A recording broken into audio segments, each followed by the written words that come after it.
اسلام کی 5 چیزیں بنیادی ہیں۔ پہلی ہے لا الہ الا اللہ محمد الرسول اللہ۔ یہ کلمہ پہچان پیدا کرتا ہے، اللہ کا تعارف ہوتا ہے، اللہ کے نبی کا تعارف ہوتا ہے کہ اللہ کون ہے۔ ہماری بدقسمتی ہے کہ ہم کلمہ تو پڑھ چکے ہیں، جانتے نہیں ہیں اللہ کون ہے۔ کلمے کے بعد نماز ہے، نماز ہے، نماز ہے۔ میرے نبی نے فرمایا جعلت قرۃ عین فی الصلاۃ، میری آنکھوں کی ٹھنڈک نماز۔ کیا آپ نے صرف رمضان میں نماز فرض کی تھی؟ کیا صرف جمعے کی نماز فرض کی تھی؟ کیا آپ 5 نمازوں کے امام نہ تھے؟ کیا آپ نے 5 نمازیں خود نہیں پڑھائیں؟ جب دنیا سے جانے کا وقت آیا اور بیماری نے اٹھنے نہ دیا تو پھر صدیق کو حکم دیا میرے مصلی پہ کھڑے ہو کے نماز پڑھا۔ پہلا سوال نماز ہے۔ کربلا میں معاف نہیں ہے تو کمرے میں معاف کیسے ہوگی؟ کربلا میں معاف نہیں ہے تو گھر میں معاف کیسے ہوگی؟ دفتر میں معاف کیسے ہوگی؟ اسلام کا دوسرا رکن نماز ہے، جو بڑی مظلوم ہے کہ چھوڑی جا چکی ہے۔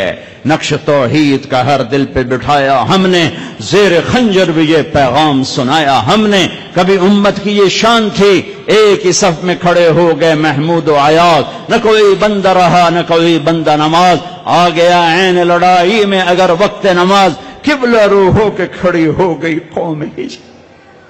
انہوں نے جنگوں میں نماز نہیں چھوڑی تھی، آئیے کھانے پہ نماز چھوڑ رہے ہیں، دفتر پہ نماز چھوڑ رہے ہیں، کاروباری ڈیلنگ پہ نماز چھوڑ رہے ہیں۔ نماز نہ چھوڑنا، نماز نہ چھوڑنا۔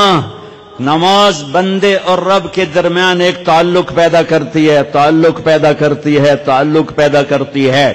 کلمہ توحید، معرفت، پہچان، نماز تعلق بناتی ہے، تعلق، کہ ایسا تعلق کہ پھر آدھے کربلا والے نماز پڑھ رہے تھے، آدھے جنگ کر رہے تھے، پھر آدھے جنگ کر رہے تھے، دوسرے آدھے نماز پڑھ رہے تھے، نماز نہیں چھوڑی، اور عصر سے پہلے سب شہید ہو گئے، سب کے سر نیزوں پہ چڑھ گئے۔ نماز کے بعد زکوٰۃ ہے، زکوٰۃ، کلمہ معرفت لا الہ الا اللہ۔ نماز تعلق بناتی ہے، زکوٰۃ محبت پیدا کرتی ہے، چونکہ جب تک آدمی مال نہ لگائے محبت نہیں آتی۔ پیسہ لگتا ہے تو محبت پیدا ہوتی، پیسہ نہ لگے پیار نہیں پیدا ہوتا۔ جہاں پیسہ لگاؤ گے وہاں پیار ہوگا۔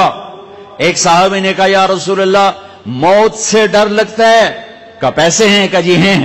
کہا اللہ کے نام پہ لگا دے، جہاں پیسہ جاتا ہے وہاں دل بھی چلا جاتا ہے۔ جب تو پیسہ آگے بھیجے گا تو تیرا آگے جانے کو جی چاہے گا۔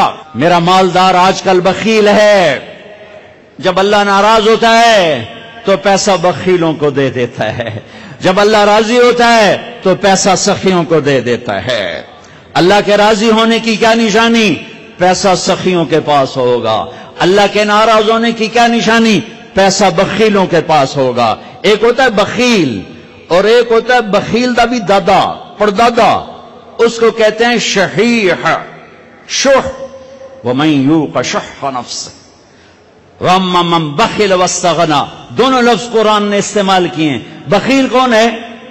جو خرچ نہ کرے، اوروں پر زکوٰۃ نہیں دے رہا، اوروں پر خرچ نہیں کر رہا، اپنے اوپر بھی خرچ کرتا ہے، اپنی فیملی پر بھی خرچ کرتا ہے، لیکن اوروں کو دمڑی دیتے ہوئے اودی چمڑی لے جاندی ہے، اس کو کہتے ہیں بخیل۔ ایک ہے بخیل دا پردادا، شحیح ہے۔ یہ کون ہے نصیبوں کا مارا؟ یہ وہ ہے جو نہ اپنے اوپر خرچ کرتا ہے، نہ بچوں پہ خرچ کرتا ہے، نہ بیوی پہ خرچ کرتا ہے۔ غریب تا غریب رہ گیا، وہ بیوی پترا تے بھی نہیں خرچ کریں دا، اپنے بس صرف گنی رکھدا ہے، لاکھ ہو گیا، کروڑ ہو گیا، 10 کروڑ ہو گیا، 20 کروڑ ہو گیا، 30 کروڑ ہو گیا، 1 ارب ہو گیا، 1 خرب ہو گیا، تے جا نام مراد قبر جٹھا تے پیسہ مڑ پترا دے کول۔ یہ بڑا بد نصیب ہے، یہ بڑا بد نصیب ہے جو اپنے پیسے سے بھی خود محروم ہے۔ اس سے بڑا بد نصیب کون ہوگا جو اپنی دولت سے محروم ہو؟ اس سے بڑا بد نصیب کون ہوگا جسے اللہ دے اور وہ خرچ نہ کرے؟ 82 دفعہ قرآن میں آیا ہے خرچ کرو، خرچ کرو، خرچ کرو، سخی بنو۔ اللہ کی سخی سے دوستی ٹوٹتی نہیں اور کنجوس کے ساتھ دوستی لگتی نہیں۔ عبیداللہ بن عباس اہل البیت، ان کی سخاوت کے چرچے تھے۔ کسی نے پوچھا آپ نے اپنے سے بڑا سخی بھی دیکھا ہے؟ کہنے لگے ہاں دیکھا ہے۔ کہاں؟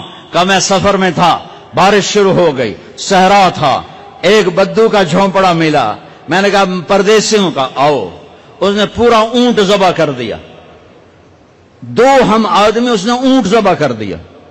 میں حیران پریشان، پورا اونٹ ذبح کر دیا، ہمیں کھلایا، بارش چل رہی، اگلے دن دوسرا ذبح کر دیا۔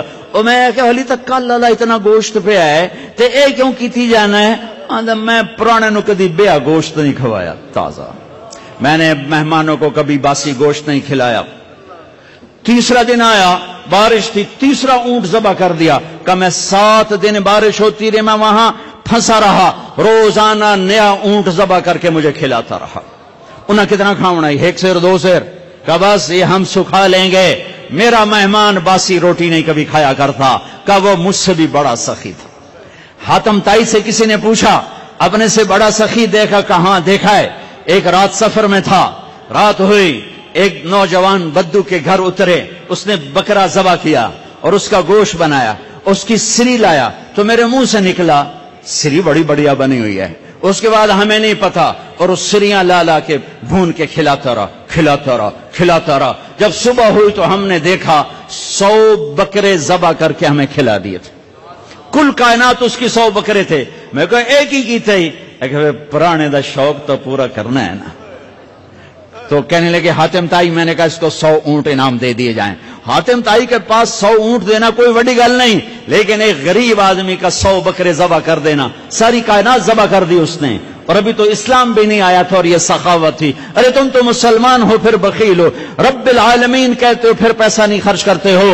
اس کو چھٹی نہ ملی جس نے سبق یاد کیا، عاشق ہوں میں عشق کماویں، دل رکھیں وانگ پہاڑاں ہو، سہ بدیاں 1000 علامیں کر جانے باغ بہاراں ہو، منصور جے چک سولے دیتے جڑے واقف کل اسراراں ہو، سجدیوں سر چائیں نبا ہو توڑے کافر کہن ہزاراں ہو، عاشق سوئی حقیقی جڑا قتل معشوق دے مننے، سر نو جوڑے تے مکھ نہ موڑے، بھامے 100 تلواراں کھنے، سچا عشق حسین علی دباہو، سر دتے تے روز نہ بننے۔